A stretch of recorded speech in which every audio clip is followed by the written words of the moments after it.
Okay, so once again, welcome to my class.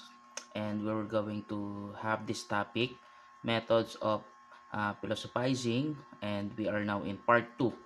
So, let's start in this truth versus opinion and debate life issues. So, first, same-sex marriage. Ikaw, agree ka ba dyan or disagree? Yan, so pwede mong i-comment down ang iyong sagot at bakit. Then, let's have for divorce. Ikaw ba ay agree dyan or disagree? We also have abortion. Agree or disagree?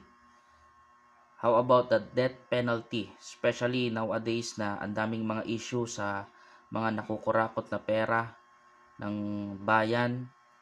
Ang daming mga ghost projects mula sa DPWH at sa mga um, nalilink na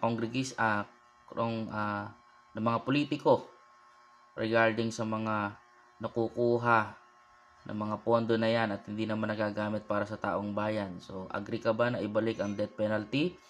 Gayon din sa mga rapist. Okay? So, agree or disagree? We also have this creation or evolution. Ikaw ba, ano ba ang stand mo dyan? Naniniwala ka ba na we are created by God? Or naniniwala ka na tayo ay nag-evolve from a single a life form? Ayan.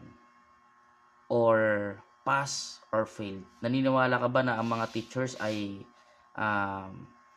dapat ipasa o magpasa ng mga estudyante? Especially students, for those students na hindi naman ginagawa yung mga part nila, sa palagay mo ba dapat ba silang ipasa or dapat ba na hindi sila ipasa? Ayan. So ilan lamang yan sa mga life issues na nai-encounter natin. Okay? So, let's move with this question. What is opinion? So when we say opinion, it is a statement or of judgment of a person about something in the world. So ibig sabihin, it is a judgment ng isang individual patungkol sa isang bagay, or pwedeng patungkol din yan sa isang topic, patungkol sa isang senaryo, or patungkol sa pangyayari, okay, or even sa isang tao. So it is a judgment para sa ng isang individual patungkol sa mga bagay-bagay sa nangyayari dito sa ating buhay. And also opinions are statements of judgment that are needed or in need of further justification. So ibig sabihin para yung sinabi mo o yung opinion mo, hindi siya pwedeng yun na yun.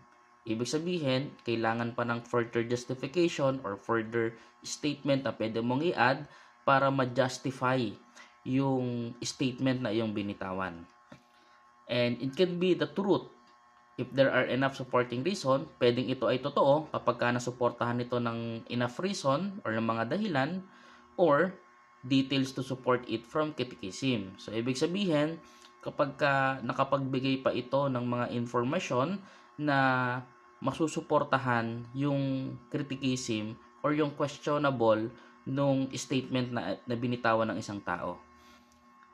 Now, if opinion do not pass the test of justification, they must be defended with better reasons to strengthen them.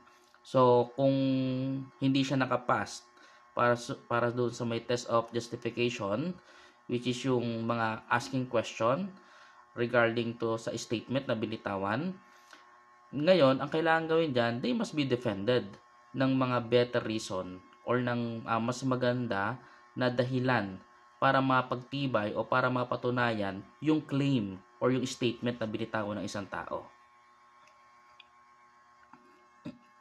So, how to critically examine opinions? So, first, we need to clarify what argument is. Kasi sabi natin kanina, opinion is a statement. Isa siyang uri ng statement na kung saan binibitaw ng isang tao patungkol sa isang bagay. So, for us to understand at ma-examine natin ang isang opinion, i-clarify muna natin ano ba yung ibig sabihin ng argument. So, pag sinabing argument, it is a group of statement. So, hindi lang siya statement, group of statements that serve to support a conclusion. So, mamaya magbibigay tayo ng example dyan. So, example, there is no hope in the Philippine government. So, right now, this is a statement. But, this is not yet an argument. Because, it is just an expression of opinion. Ngayon, kung ang goal nito ay mag-convince ng individual o ng tao o ng audience, it must provide reasons to support this claim. Kailangan meron pang idagdag na statement na sasabihin para masuportahan yung claim na ito. So, yung example natin kanina, not past the test of justification, they must be defended with better reasons to strengthen them. So, ito yung example. There is no hope in the Philippine government because many officials are corrupt and Filipino voters continue to elect them. So there are two things or statement na nagke-claim ng statement natin na there is no hope in the Philippine government. Letter A o yung unang part, government officials are corrupt. That is the first support para doon sa claim natin na there is no hope in the Philippine government. And the second thing is Filipino voters continue to elect them. So, right now, makikita natin dito sa example natin, meron ng mga claims o meron ng mga nagsusupport na statement para suportahan yung claim natin. So, this is what an argument basically like. So, ganyan yung itsura ng argument. Kasi it is a composed of a claim, which is the conclusion of the argument, and premises, which is the reason kung paano natin nasuportahan o kung paano natin nasabi yung ating argument. So, how to critically examine opinion? So, right now, pupunta na tayo sa part ng fallacies. Kasi na-identify na natin na paano ba naging opinion yung isang opinion. Sabi natin kanina, ito ay isang bagay na nasasabi lamang or statement na binibitawan ng isang individual patungkol sa isang bagay. Pero it has needed ng other statement para mapatunayan o masuportahan yung claims or yung statement na binitawan ng isang individual patungkol sa isang bagay. So, para malaman natin yun, dinefine natin ano yung ibig sabihin ng argument at nasabi natin doon yung argument ay merong intensyon na ipaniwalain yung isang tao patungkol sa isang statement. So, ang example nga natin, there is no hope in the Philippines. That's an opinion. And then, dinuktungan natin yan. Nasabi natin kanina, because many officials are corrupt. So, that's the first support for our claim that there is no hope in the Philippines and the Filipino voters continue to elect them. So, now, let's move with examining the opinions, and it's about the fallacies or misconception. So, a fallacy is a kind of error in reasoning. Okay? Now, a fallacious argument should not be persuasive, but they too often are.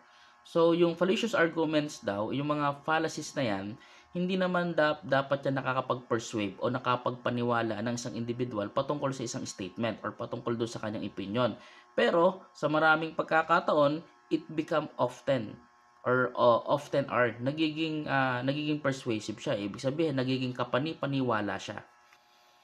Fallacies may be created unintentionally or they may be created intentionally in order to deceive other people. So, this is very dangerous. Kasi, baka, yung kaibigan mo or kasama mo sa trabaho or classmate mo, unintentionally, they are using fallacies.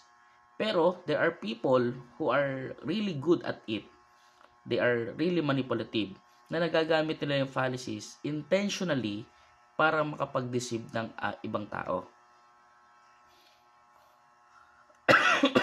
Excuse me. So, the vast majority of the commonly identified fallacies involves arguments, although some involves explanation or definition or other products of reasoning. So, tingnan natin. So, fallacies are group of statements that appear to be arguments but fail to support the conclusion. So, this is very dangerous kasi sabi natin kanina, ang isang argument, dapat may mga supporting siya na statement para mapatunayan siya, para maging persuasive siya. Pero this time, yung fallacy, group of statement siya, pero hindi siya argument. dahil yung mga statement na binitawan para i-claim yung para suportahan yung claim niya ay it fails to support the conclusion. There is a note here, not all arguments are good. We should know genuine arguments from false ones. So, hindi lahat ng arguments, persuasive statements, or group of statements ay maganda. Kaya kailangan maintindihan natin kung alin yung genuine, kung alin yung maganda, at kung alin yung hindi. Because if we were not able to identify those things, mas maraming pagkakataon na pwedeng madaya tayo ng mga kausap natin o ng mga taong nasa paligid natin. Kaya nga, mamaya didiscuss din natin dyan yung domains of truth for us to really understand kung saan manggagaling yung truth natin, kasi it should be genuine Dahil kung hindi natin mapapaniwala o maniniwala tayo sa mga statement lamang without proving those statements are true, then there's a high possibility na maninilang tayo. So example nito, there is no hope in the Philippine government because the Philippines is a tropical country. So makikita natin dito, ang claim ay there is no hope in the Philippine government. Tapos ang support niya, because the Philippines is a tropical country. So to support the claim that there is no hope in the Philippines, ang ginamit niyang term, because the Philippines is a tropical country. So there is no connection in this. So it failed to support our claim that there is no hope in the Philippines. Another thing, I will be successful because I don't study well. So, is it true that you will become successful if you don't study well? I don't think so. So, ang claim natin dito, you will become successful. I will become successful. And then, para supportahan yung kanyang claim, ang statement na binitawan niya, I don't study well. So, there's a contradiction here. So, there are some fallacies. Yung una natin is argumentum ad hominem. So, when people convince others that someone's argument should be rejected because of the person's personal background, nationality, gender, and race. For example, ito, magkaklase, student A, student B. Tapos, itong si student A, inaapi niya si student B, binubuli niya si student B. Ngayon, dumating bigla yung teacher, tapos biglang iyak si student A. Tapos, ang claim niya, si student B ay binubuli siya. Tapos, sabi ni student B, ay hindi totoo yan. Pero ang sabi ni student A, ma'am or sir, kanino ba kayo mas maniniwala? Ako, student A, ako na laging top 1 sa ating klase? O si student B na laging nahuhuli sa ating klase? So, ang ginagawa ngayon ni student A ay kinukonvince niya si teacher na hindi maniwala sa claim ng student B ng kanyang classmate because of his background, na hindi ito matalino, na na late, na lagi siya yung panghuli sa level doon sa classmates nila o sa klase nila. So he's using that background para ma-reject yung claim ng student B. Okay, so ang tawag dyan is argumentum ad hominem. Another example na pwede natin gawin dyan, for example, sa workplace, si employee 1 ay dating magnanakaw or nakulong na. Ibig sabihin, may history siya na nakulong siya dahil sa pagnanakaw. Si employee number 2, walang history, pero siya yung nagnanakaw doon sa company. Pwede nga gawin ni employee number 2, ituro o ibalik kay employee number 1 yung sisi patungkol sa mga nawawalang gamit doon sa office. Pero, pwedeng sabihin din ni employee 1, hindi totoo yon. And then, ang gagamitin naman ni employee number 2 is yung argumentum ad hominem, at ang sasabihin niya, maniniwala pa ba tayo sa kanya na siyang dating may experience sa pagnanakaw at nakulong na dahil sa pagnanakaw. So, that is argumentum ad hominem. It attacks the person. Yung personal background para ma-reject yung kanyang claim o para patunayan yung claim nung tao regarding doon sa isa pang individual. And we have this argumentum ad baculum. So, argumentum against the person o used by other people who want to win a conflict by issuing threats to their opponents. Napakasimple lang nito. Halimbawa, nagmumotor ka. Nahuli ka ngayon ng pulis. Wala kang helmet, wala kang lisensya, paso ang rehistro ng iyong motor. Ngayon, gumamit ka ng argumentum ad baculum, pwede mong sabihin doon sa may pulis, baka nakakalimutan mo, anak ako ng mayor. Okay. Baka nakakalimutan mo, ang tatay ko ay isang pulis din at mas mataas ang ranggo niya sa iyo. Kapag ako ay hinuli mo, sasabihin kita sa kanya, isusumbong kita sa kanya. At sigurado, okay, na mapaparusahan ka. Okay. So, sa argumentum ad baculum, gumagamit ka ngayon ng padrino. Yan ang tawag din ng ibang term yan.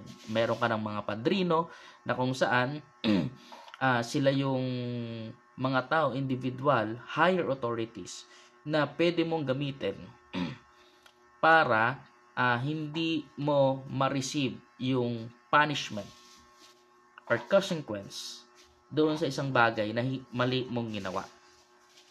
And next, yung argumentum ad misericordiam, yung appeal to pity.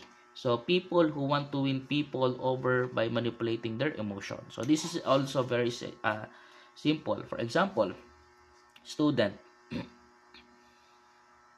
sasabihin niya daw sa kanyang teacher, hindi nakapag-exam si student, pwede niya sabihin, ma'am, pasensya na po talaga, hindi po ako nakapag-exam kasi po, inalagaan ko po yung kapatid ko, may sakit po siya, wala pong ibang mag-aalaga sa kanya, kundi ako lang, kaya hindi po ako nakapasok kahapon, hindi rin po ako nakapag-review, kaya hindi po ako nakapag-take ng exam po ninyo, ma'am. Ma'am, baka po pwede na na mag-take po ako ngayon ng exam. Susubukan ko po na masagutan siya, ma'am, kahit na hindi po ako nakapag-review. So, those statements are fallacies na kung saan, especially kung hindi totoo talaga na yun yung dahilan. Gumagamit sila ng emotion para ma-win nila yung isang tao o ma-win nila yung isang argument or isang makuha nila yung favor mula doon sa may tao by using their emotions. Okay?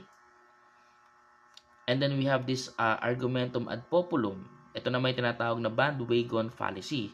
So, this is a favorite marketing strategy appealing to the popular sentiment of the public. So, simple lang to kung paano ito nagwo-works. Yung mga yung mga products na napapanood natin online, kumukuha sila ng mga artista para i-promote yung kanilang produkto. Even na yung mga artista na to ay hindi naman ginagamit yung produkto na yon. Okay?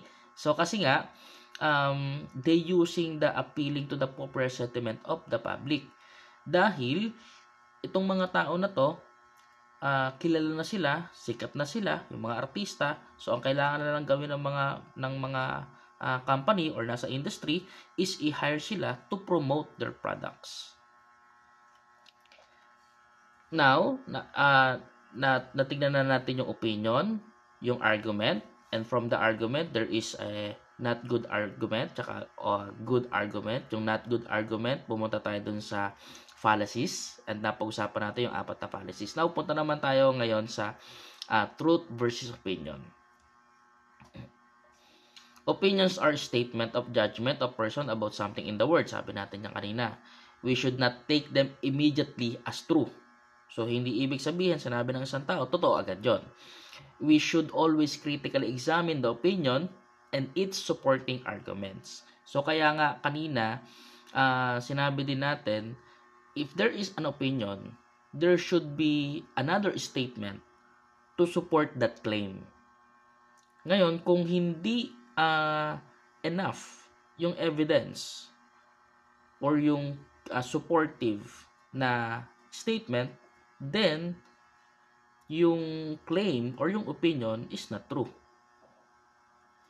So, what is truth? Truth is most often used to mean being in accord with fact or reality or fidelity to an original or standard.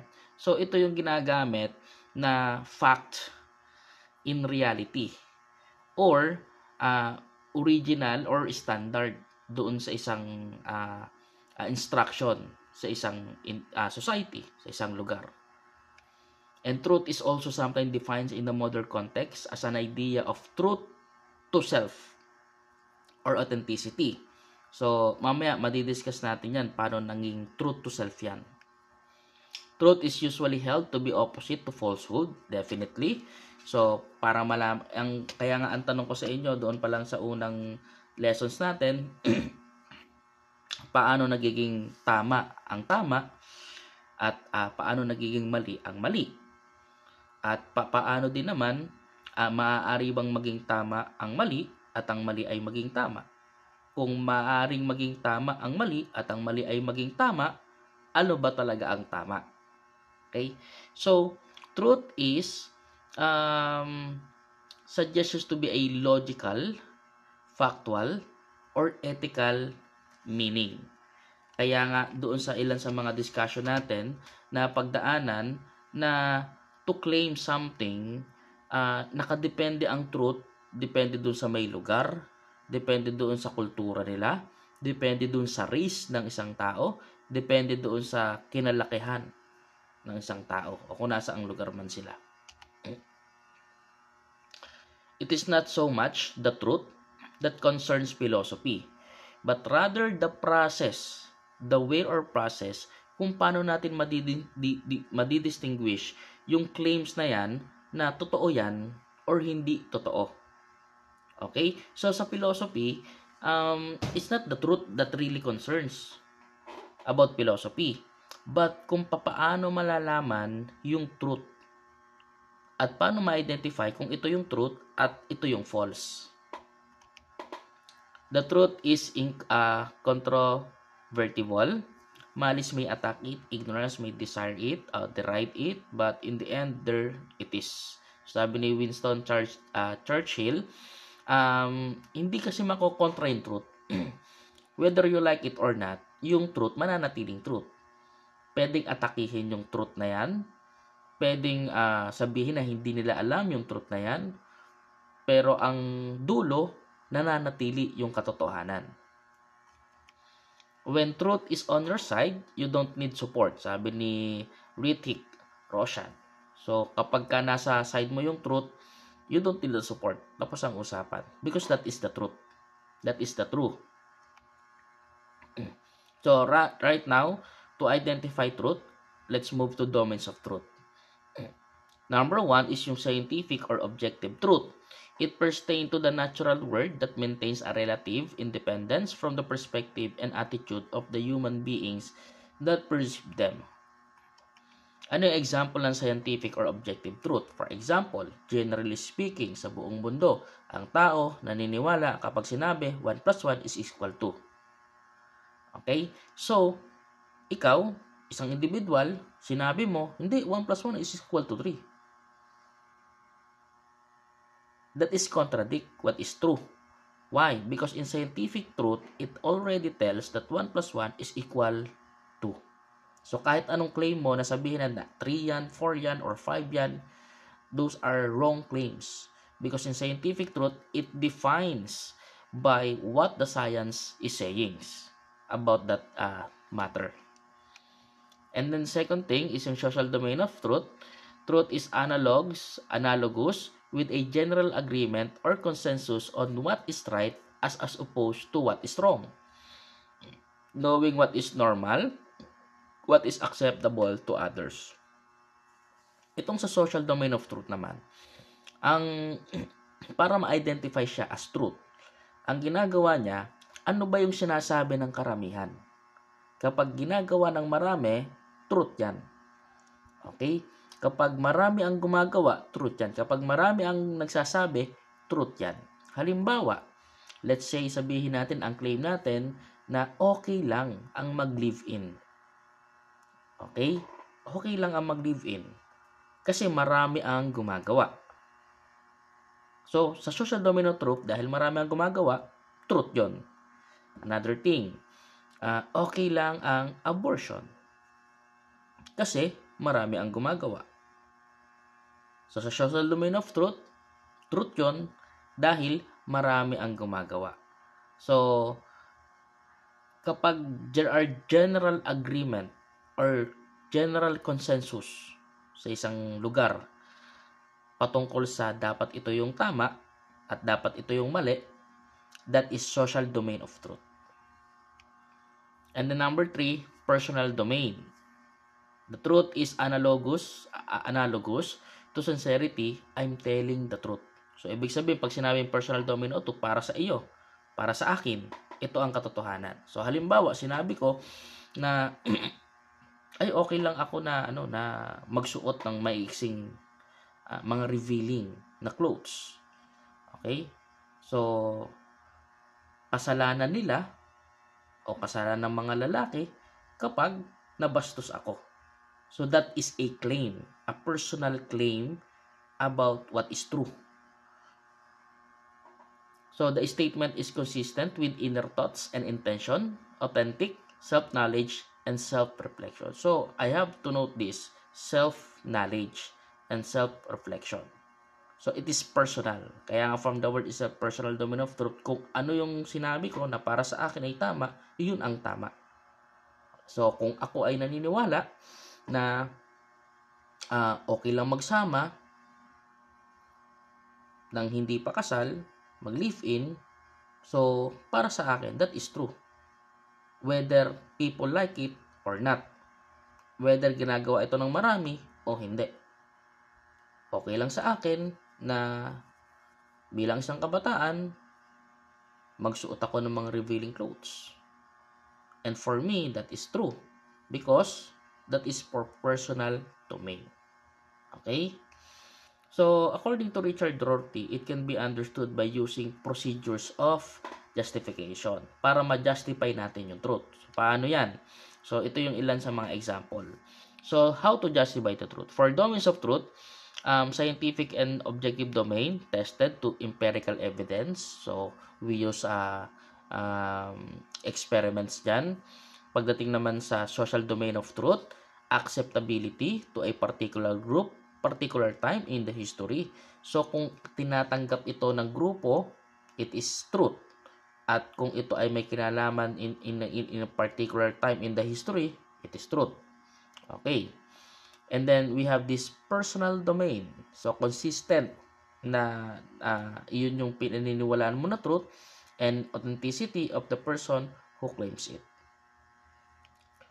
So, representation of the word, like the word itself, is the work of men. They describe it from their own point of view. Kaya, if you remember, doon sa may unang part ng ating lesson, we discussed partial point of view and holistic point of view. Why? Because from there, it is connected to opinion, it is connected to argument, it is connected to fallacies, and it is connected to truth. Because if we don't know how to justify truth claims, then there is a high possibility na hindi natin malaman ano ba talaga yung totoo. I wanted to focus on this, the number 4, and part of the domains of truth, the absolute truth. Defines as inflexible reality.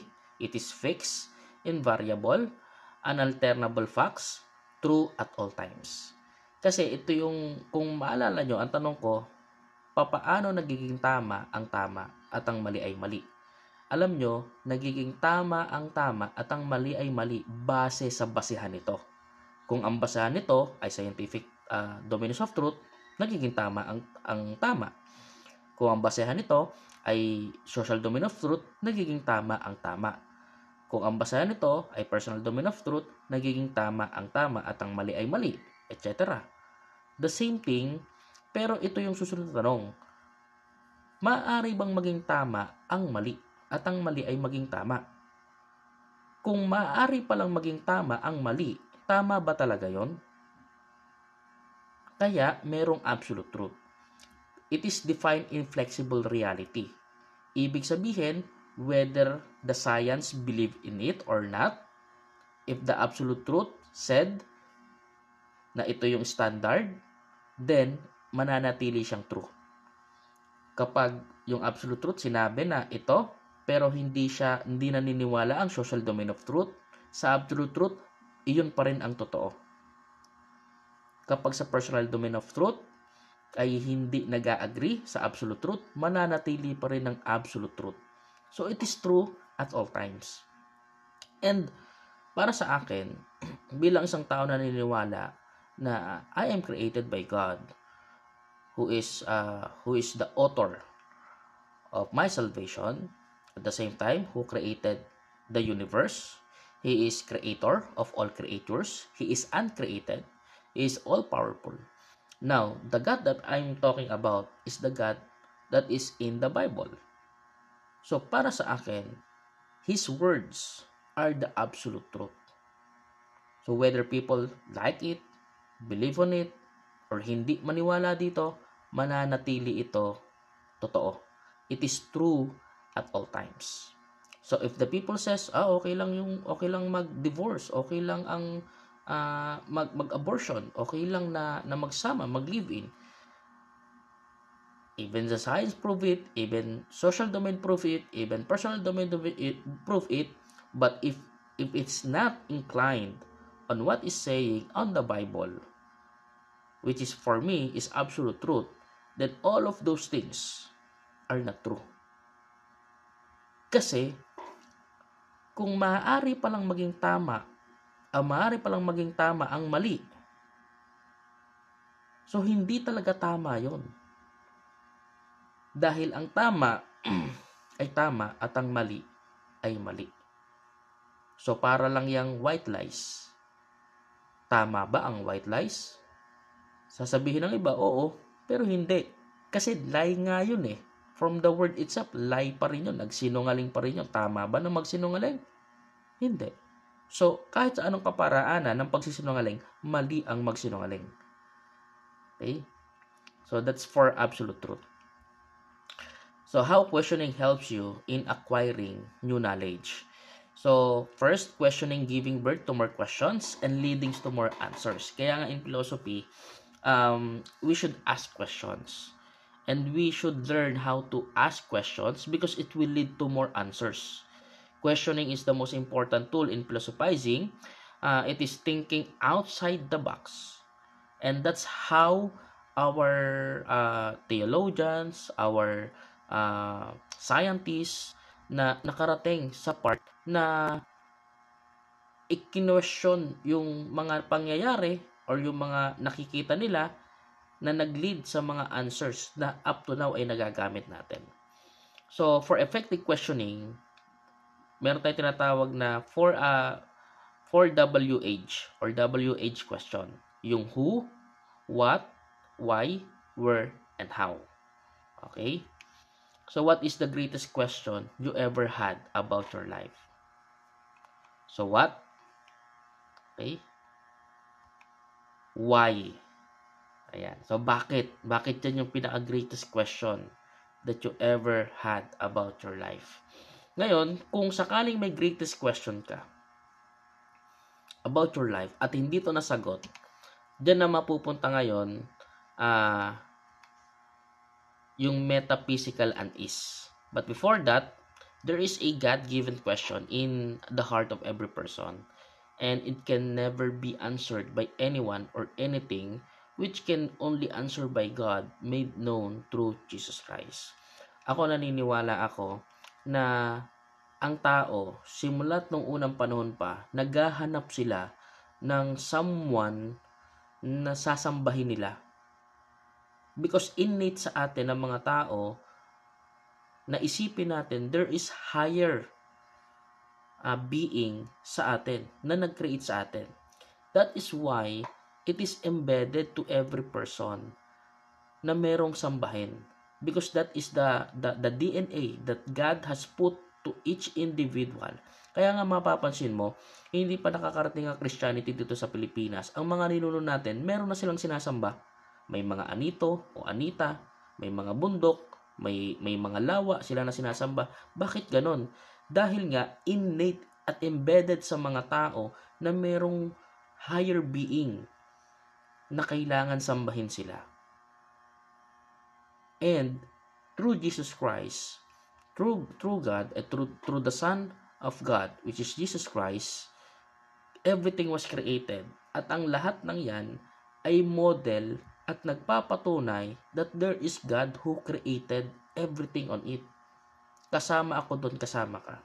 Ngayon, kung ang lahat pala ng nakikita natin, naniniwala ka na ito ay by chance, then I want to give you an example.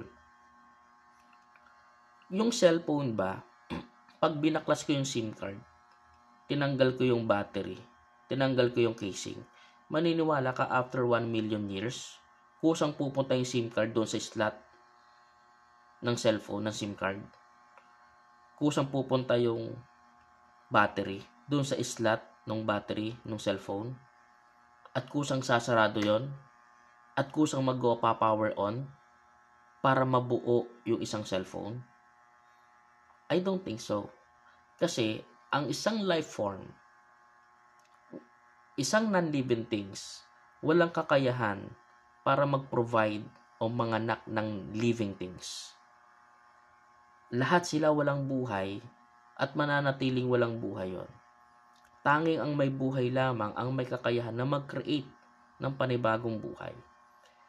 And each one of us, embedded sa atin, na isipin na yung buhay na ito, there's something on it and should be spent and work to worship in a someone. So, and I think that is God. And to me, that God is found in the Bible. Sabi ni Gabriel Marcel, every day we have questions that we want to ask. It make us feel unease. So kapag may mga tanong tayo na hindi masagot, talaga dumating yung time na hindi tayo mapakali, hindi tayo mapalagay. So para lang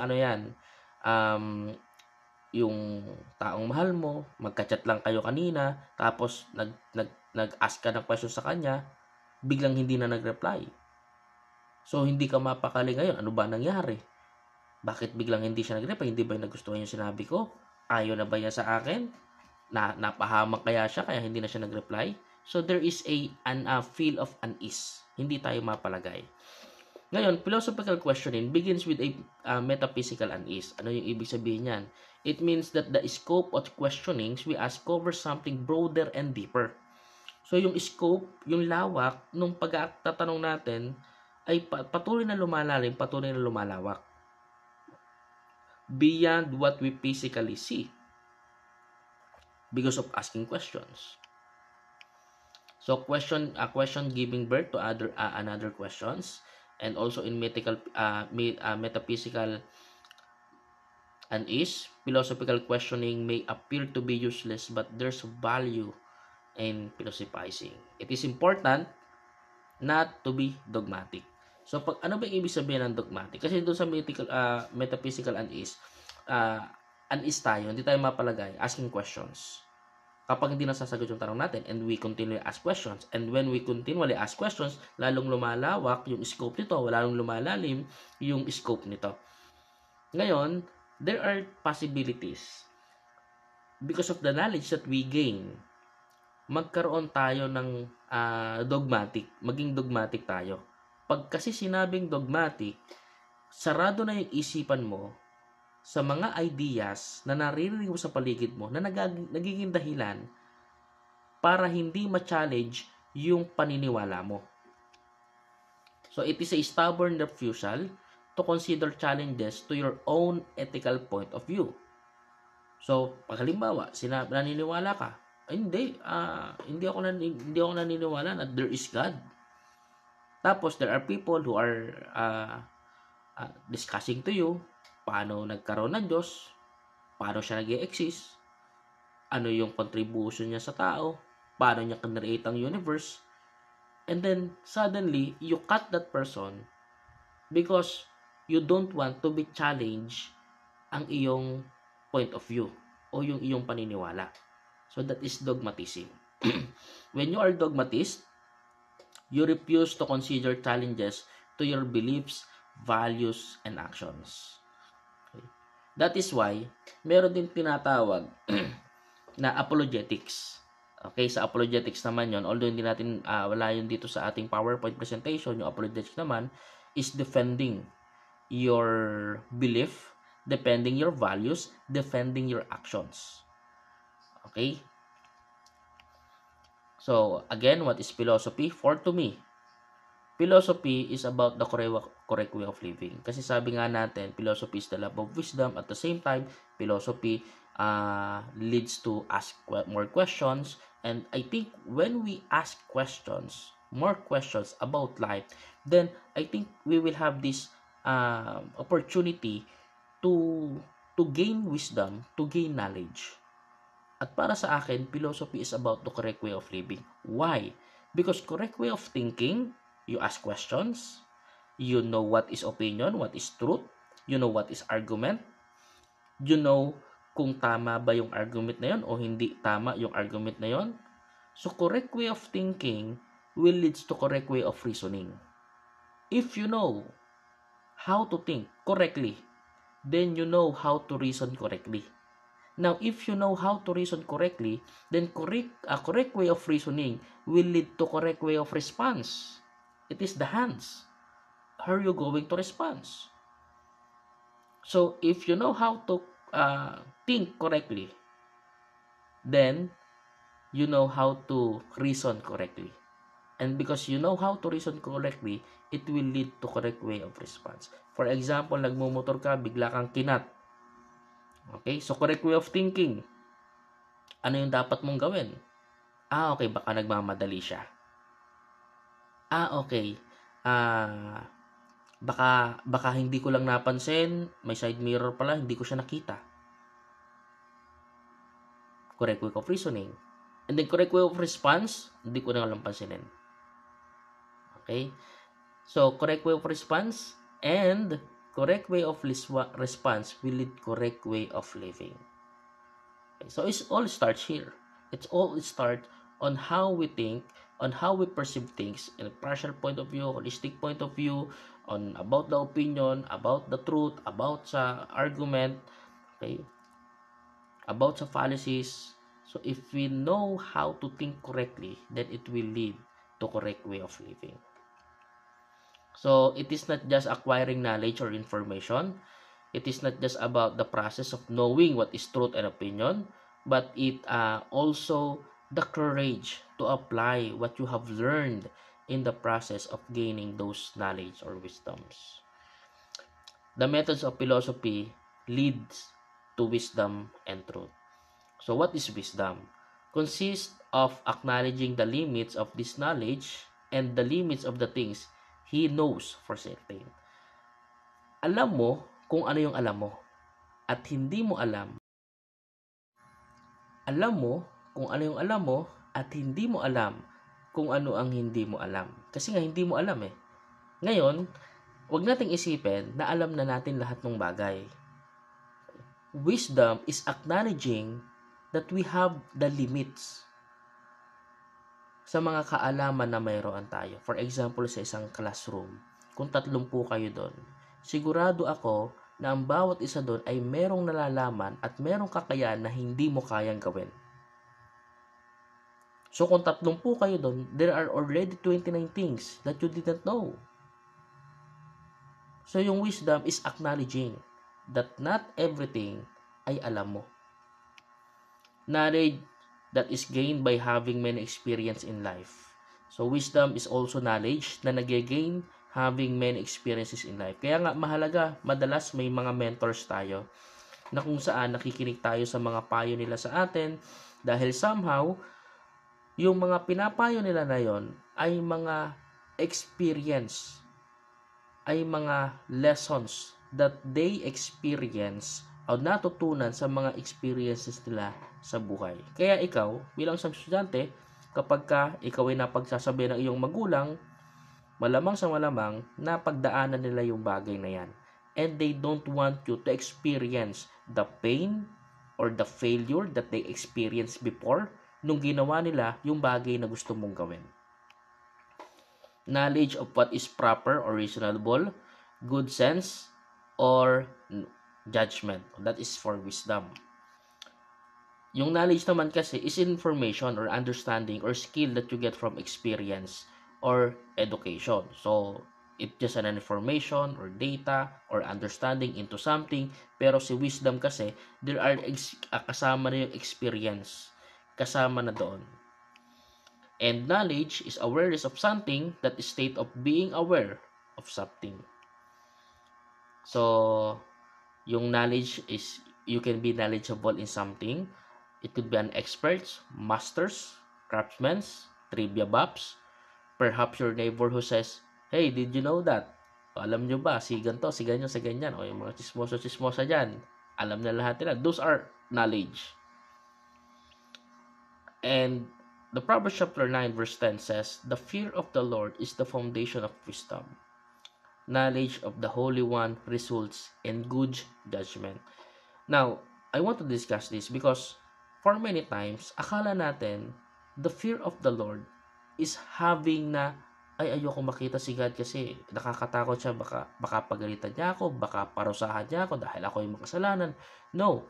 Fear of the Lord means you don't want to be separated from Him. Which is, yun yung kauna-unahang ginawa ng mga tao. Before, si Adan, they being separated from God. Nung na-separate na sila sa Panginoon, doon nila naramdaman na takot sila. But the fear of the Lord is not just that. God want us sa atin na hindi tayo mahiwalay sa Kanya. And kapag kasama natin siya, then there is wisdom sa lahat ng bagay na ating ginagawa. And the knowledge of the Holy One results in good judgment. Then now we know how to have this good judgment. How we know how we're going to live. Kaya nga yung acronym, yung salitang Biblia, yung Bible, there's a meaning of it. Basic instructions before living in earth. That is Bible.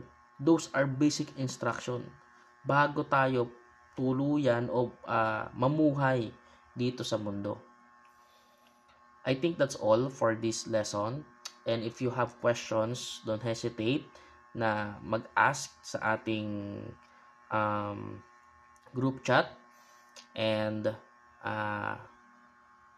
this lesson is part of your midterm exam. So, pag-aralan nyo ito mabuti. And I hope and I pray that you will be able to answer ang exam natin correctly at makapasa kayo. So, yun lang. Maraming salamat. God bless everyone.